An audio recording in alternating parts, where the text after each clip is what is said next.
God bless. So today, right now, I am going to watch a video.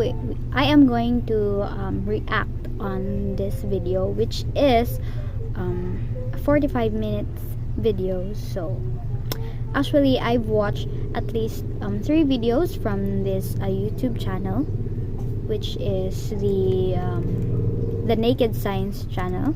And now I am going to watch another video from their channel, which is all about the comets. So let's start watching the video. Air our solar system with debris left over from the dawn of time. Thousands of comets hurtle around us at over 20,000 miles an hour. They are almost impossible to detect. Until they are heated by the sun, they are blacker than coal. Scientists are racing to unlock their secrets. Comets hold the key to understanding the birth of our solar system. But they may also be the death of us. Throughout history, these celestial bodies have scarred the surfaces of all the planets. The power of their impact is terrifying. They are capable of wiping out life as we know it. And right now, there is nothing we can do to stop it. Comets are important for helping us to understand our place in the universe. Comets giveth and comets taketh away. They're both the creators and the destroyers of life. That's an astonishing claim, but there's evidence that it could be true. One thing is certain. Any object 1 mile wide crashing into Earth at over 20,000 miles an hour is going to cause major problems. We only have to look at the dinosaurs to see the devastation a comet strike can cause. 180 million years ago, dinosaurs ruled the Earth. Their reign lasted for more than 140 million years, and then suddenly, they died out. Most scientists believe their extinction was the result of a major impact 65 million years ago. A 6-mile-wide comet, or asteroid, hit Earth at over 20,000 miles per hour. The initial impact had the force of 1 trillion tons of TNT. It killed everything within an area of 300 miles. Enormous tidal waves swept around the world. The impact triggered violent earthquakes and volcanic eruptions. Savage fires swept vast distances. 1 trillion tons of debris. He said earlier, comets is a destroyer of life. Temperature plummeted. In the blight, large herbivores and carnivores died, followed by plankton and marine reptiles. The comet's impact was devastating. It's a process that intrigues planetary scientist Carrie Liss. Dinosaurs were dominating the planet from 120 million years ago to 65 million years ago. To put that in context, we've only been as a hint of the human race for 3 million years. Without an impact 65 million years ago, reptiles would probably still be dominating the Earth, and mammals would be secondary or just small little creatures. The death of the dinosaurs Now I know. paved the way for mammals to flourish. They were highly adaptable and soon became the dominant force on Earth. Okay. There was a sudden Comets evolutionary di ay. movement as whole new species emerged. One of these, eventually, was us.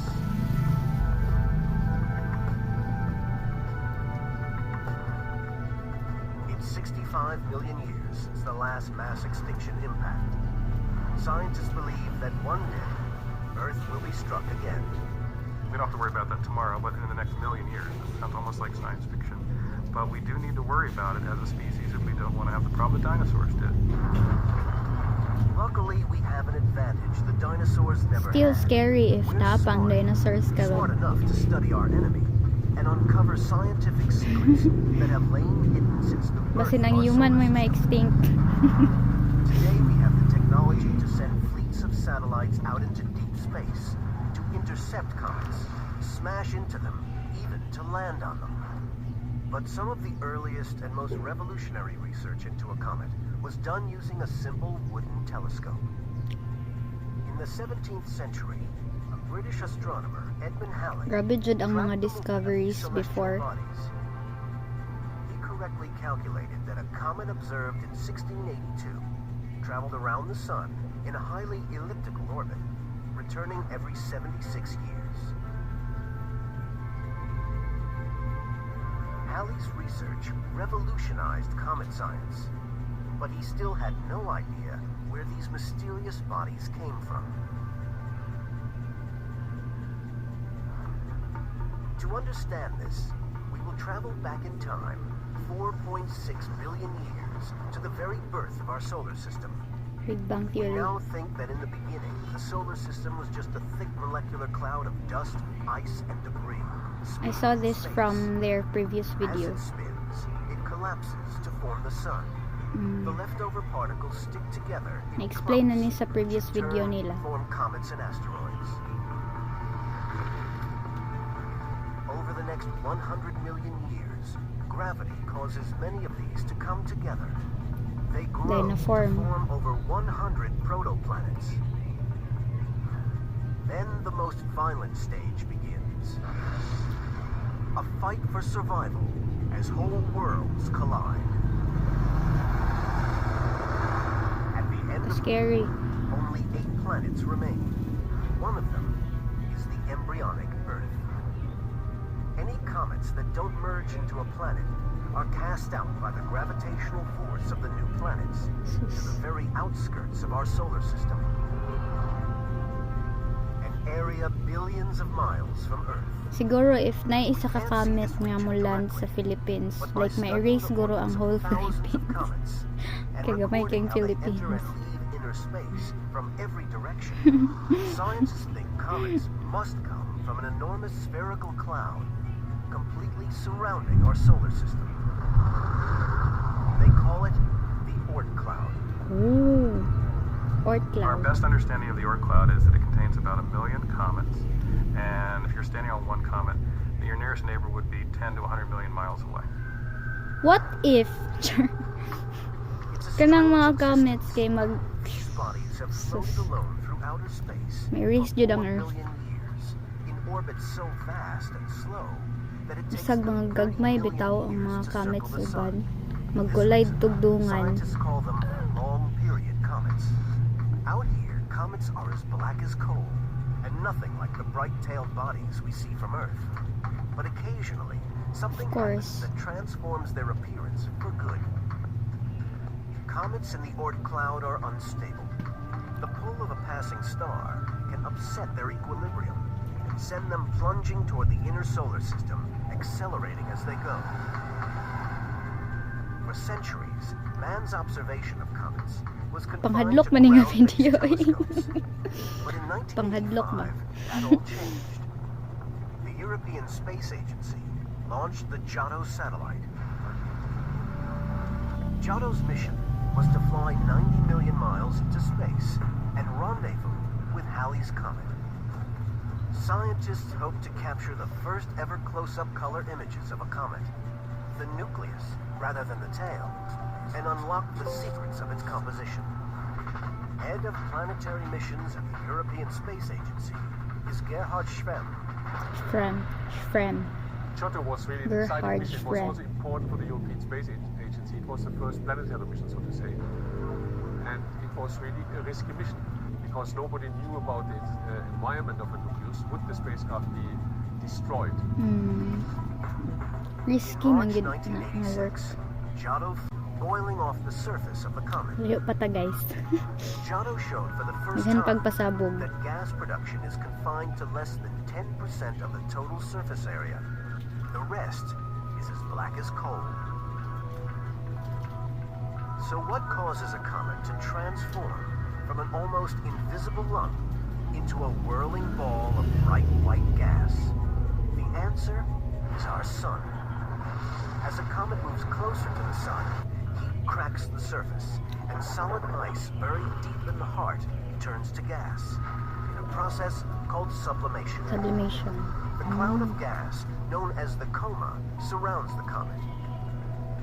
Then Ayun. powerful solar winds blast the gas and dust into an enormous tail, millions of miles long.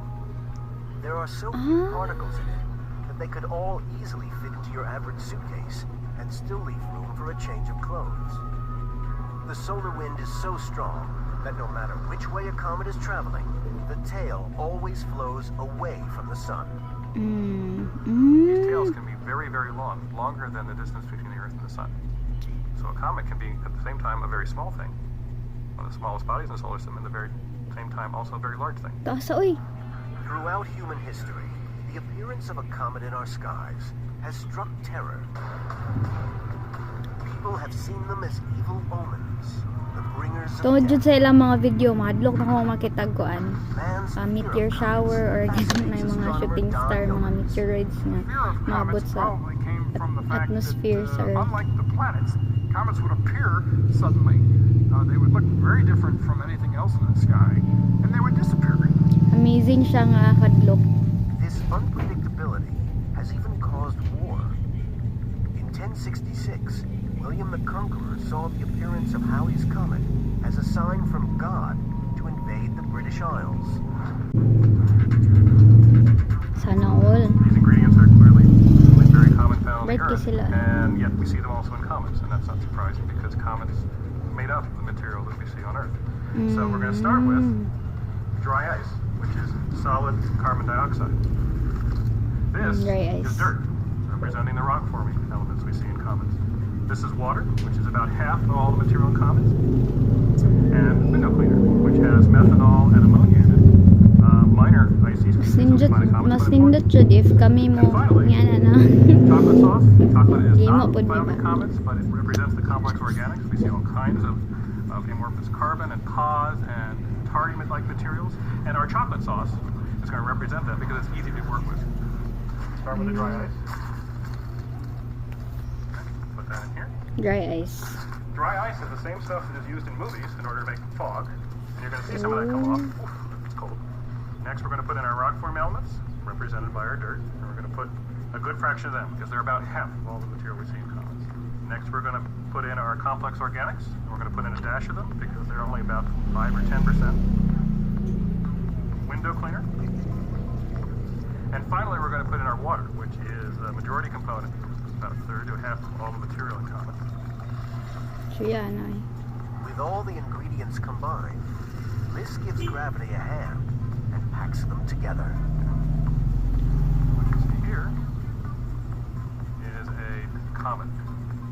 See it's smoking, or what looks like smoking, that's actually the carbon dioxide subliming.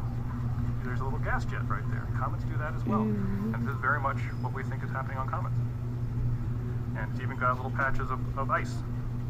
This is about 200 pounds a second, in fact, when it comes in and around the sun. And typical comet spends a few months near the sun. This is why they're still around after 4.5 billion years, after being formed in the early solar system. They just don't spend that much time bubbling, fizzing. Most of the time they're in deep freeze. It's Depende incredible sa to think that we kuan. can deduce the composition of bodies that are millions of miles away. But we also know that from time to time, Unstable gyud ay comets siya, come or close to Earth. like giingon Sometimes gani nice, too close. unpredictable. In fact, in our planet's early history, Taasa day uy. it was bombarded by billions of tons of space debris. Space debris. Libro. This is called the late heavy bombardment. Scary. For 200 million years, billions of tons of comets and asteroids, traveling at over 23,000 miles an hour, crashed into the Earth. May erase lagi ang Philippines. If naiisa lang. Temperatures were Mga almost saag ba? 2,000 degrees. No life could survive in such an inhospitable place. If a person were to step onto the surface, they would instantly roast alive. Isa din ni siya factors before no nga Impacts of na-extinct ang objects mga coming into the dinosaurs Earth made before. the surface so hot that life couldn't possibly form, and water wasn't resident on the surface either. So there is a mystery. Some scientists believe life Layo began pa ta, guys. immediately after this period. But you can't have life without water. So how did water arrive on arid Earth? Lagi. The answer may lie with comets. In 1985, NASA discovered water for the first time inside a comet. Hal Weaver led the investigation. Water is necessary for life as we know it. And we know for Muling certain gingon that ganina nga comets are ang comets predominantly is composed of a water. maker ba Plain or old a water, which is, destroyer, a life giver. both positive And ug this is negative. one A of the life main giver. ingredients of the comet nucleus. Life But giver. why didn't all the water evaporate? Lagi. There is one theory. As the heavy bombardment slowed down, the Earth's temperature dropped. Oh. Molten rock on the surface began to solidify. Any later comets impacting the Earth would have ejected their water into the atmosphere. Over time, this rained back down onto the cooling Earth. Eventually, pools of water developed on the surface. But some scientists argue that not enough As in? comets could have left the Oort cloud and found their way to Earth to provide all our water. Nga nakadaghan? Astronomer Gerhard Kuiper theorized that there must be another source of comets in our solar system. The area was named the Kuiper Belt, and the hunt began. For over 40 years, scientists Grabe scoured ng kuan ba space. theories. Then in 1992, astronomers made an amazing discovery. Beyond Neptune, in an area thought to be empty, they found the first Kuiper Belt object. Life giver lagi sila and destroyer pod. The Earth. It's unique in our solar system. Pero mas because it's murag covered with life. expose man ta sa understanding sa destroy good, no. And karon kabalo na ta nga ang comets po day one of the reason why ang Earth naay life. But a growing band of researchers are looking at an altogether different source, space. In 2002, scientists discovered organics like simple sugars and traces of amino acids inside a molecular cloud in space. These clouds are where comets form, where the essential ingredients for Grabe na life jud. delivered to the Earth inside a comet. Chief planetary scientist at NASA is Mike Mumma. Mike The amazing Mama. thing about comets is that they could have delivered basic chemicals necessary for the emergence of life, and they delivered them in a kit form. This is still a theory, but if a kit of organics arrived on the early Earth via a comet, then comets could have started life on Earth. Every element in your body, carbon, nitrogen, oxygen, was formed inside a star. It later was ejected from the star, collected in an interstellar cloud, and ultimately entered into a comet. It was delivered to the growing planet in the form of water and organics, and played a role in the emergence of life. And that makes us the part of the comet, the cosmos in turn. Oh, di ba? The secrets of Kasi our di solar mahadlokan na. system's formation and Pero the one of the story reasons day creation siya and nga evolution naay of life on kuan Earth were life. locked inside the frozen Earth. heart of a comet. Then scientists at NASA were about to find out. In 1999, Sige daw. NASA approved the most daring mission to a comet yet. This is the stuff of a Hollywood blockbuster. Its name, Deep Impact. Familiar. Principal investigator on the mission was Mike Deep Ahern. impact. Naman ay salida. Comets are a preserved record of what happened 4.5 billion years ago. What if ang Unfortunately, comet that na record day has been alien disturbed on the surface layers of comets, and you have to get down to the interior to understand what the data Jude. really are in the Jude. time capsule. Deep Impact's target was Comet 9P Temple 1, a short period comet about 9 miles wide. The mission was to shoot a 1-ton copper probe from the spacecraft into the heart of the comet, producing a crater over 400 feet wide and 40 feet deep. Scientists hoped that the crater would reveal for the first time the pristine organic material buried deep inside the frozen nucleus of the comet. Deep impact hitting Comet 9P Temple 1 was quite a feat of navigation. Not only did we have to get to the comet's orbit, we had to get to the comet's orbit when the comet was there. Like somebody on one side of the Earth shooting a bullet, and somebody on the other side of the Earth also shooting a bullet and having them hit in the middle. In January 2005, Deep Impact blasted off from Cape Canaveral. Scientists in Mission Control waited anxiously as Deep Impact approached the comet. Grabe sila ba eh? July 4th, 2005, the probe hit Temple 1 at 23,000 miles an hour. The team erupted in celebration. I was thrilled, I was scared. 6 years of my life had for any reason gone wrong, but it worked just beautifully. Everything was fine, and it's a Where'd you ground sila achievement. do? It really makes you feel wonderful. The probe's onboard camera gave scientists a Try, ringside crater. view of the comet right up to the moment of impact. Try. The blast threw thousands of tons of fine dust particles into the atmosphere, much more than anyone expected. The thick cloud of dust was a real problem. It totally obscured the crater, preventing them from seeing the pristine nucleus. Hmm. The biggest disappointment was that the material came out in such fine particles that we couldn't see through it.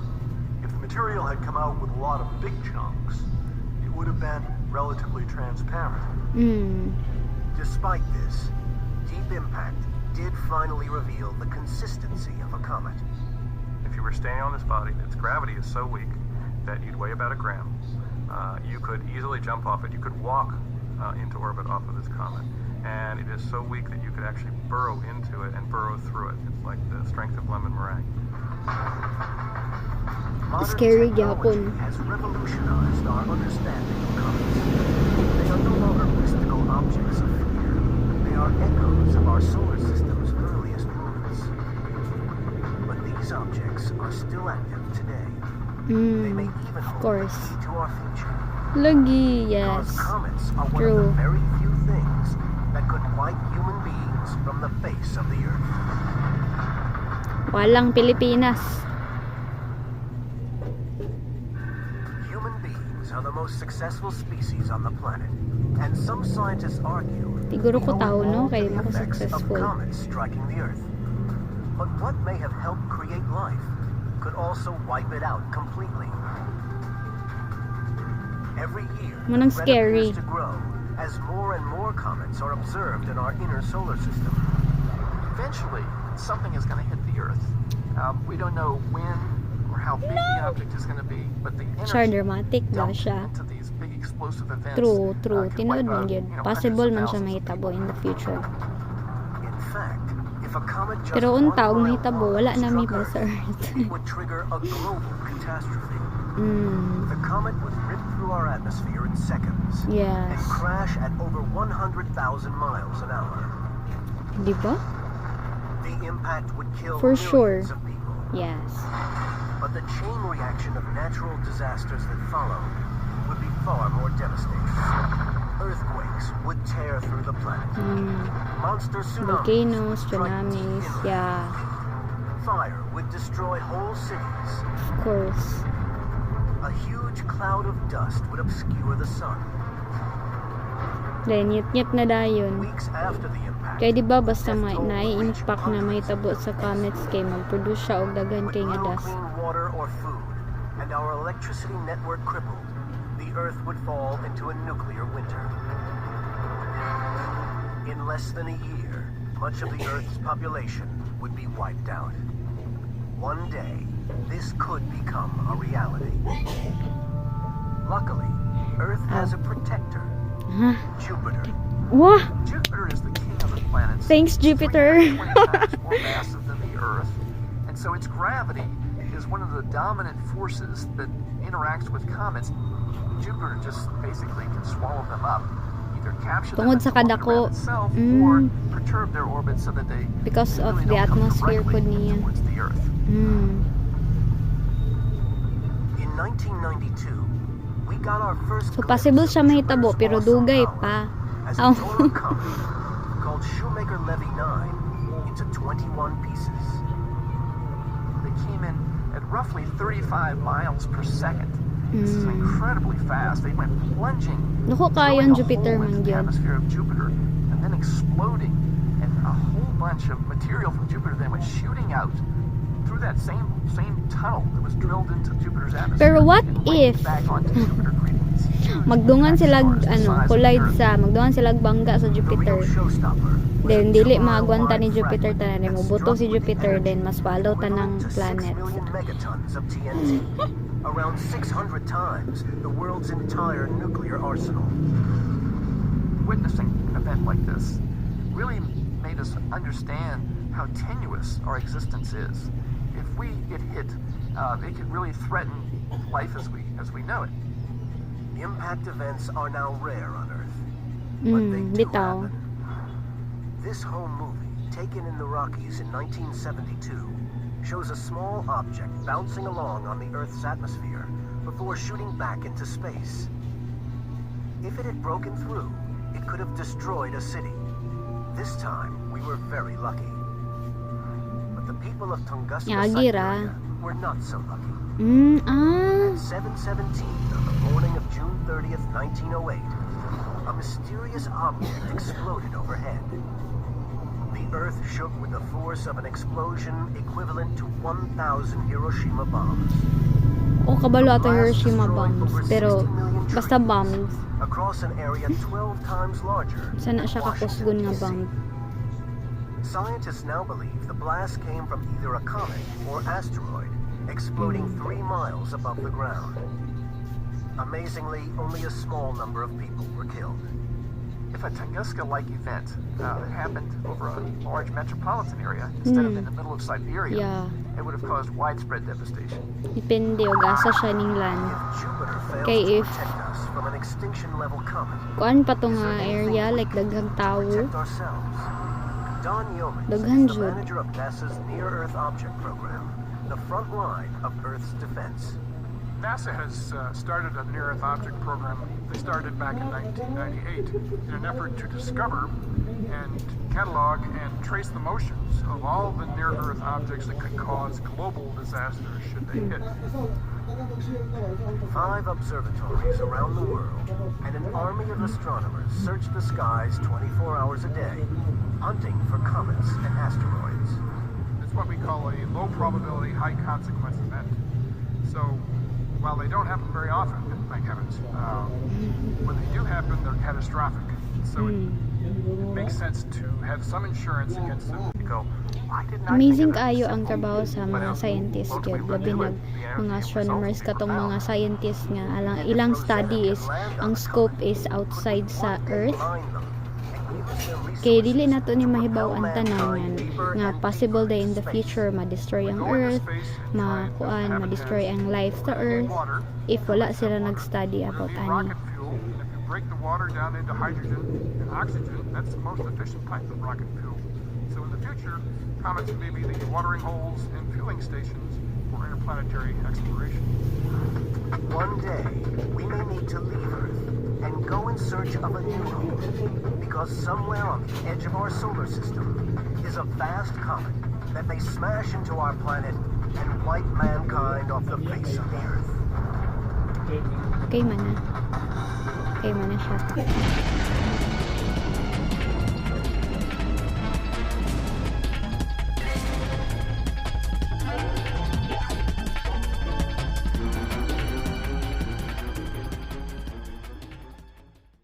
So, during sa video, no, tagan kay kog na learn, especially how the life forms sa Earth. And wala dyan ako gi-expect nga, isa day si comets ang nag-provide og life sa Earth. Kay I have this idea before pa lang na si comet is destroyer gid siya. Like, tinuod man, pero naapo day siya nahatag sa Earth, which is ang life. Diba? And na-learn po na ako nga, sila po day ang comets po day ang one of the factors why extinct ang mga dinosaurs before nabitaw. And possible gid siya like kanang sa movie nga makita nato nga because sa kana bitong ang mga tao is naghimo sila og kanang lahi nga kanang mura bitog lahi nga murag spaceship na lang gikuan nila sa space, then dito na lang sila namuyo. And there are other pod nga mga movies nga naka-discover sila, which is na-mention diri nga possible di ay nga naa pod ay mga planets nga pwede siya mag-provide og life. And dito sa movie sa uban pod nga mga nakita nato or nakita nako is nakakita sila og planet nga pwede di siya maka-produce og life, maka-survive ang tao dadto.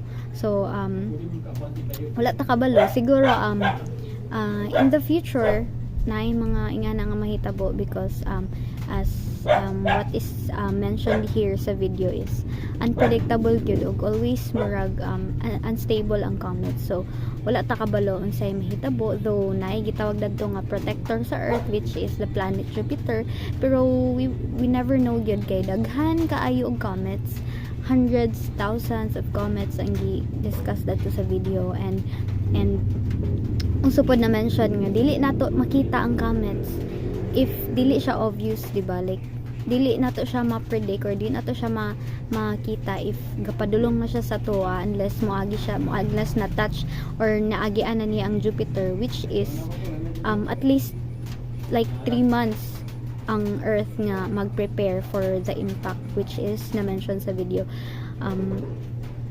Yeah, so mo to siya. So hadlock siya hadlock siya, but thanks to the video na atay knowledge nga pwede rito siya mahitabo, no? And very amazing job day sa mga astronomers, mga scientists, katong mga scientists, mga geologists, katong mga scientists nga ang ilang scope sa ilang studies outside sa Earth, though risky biya gid siya kay usay adtuon pa nila, magpadala pa sila ng mga spacecraft, daghan pa kaayo, risky siya.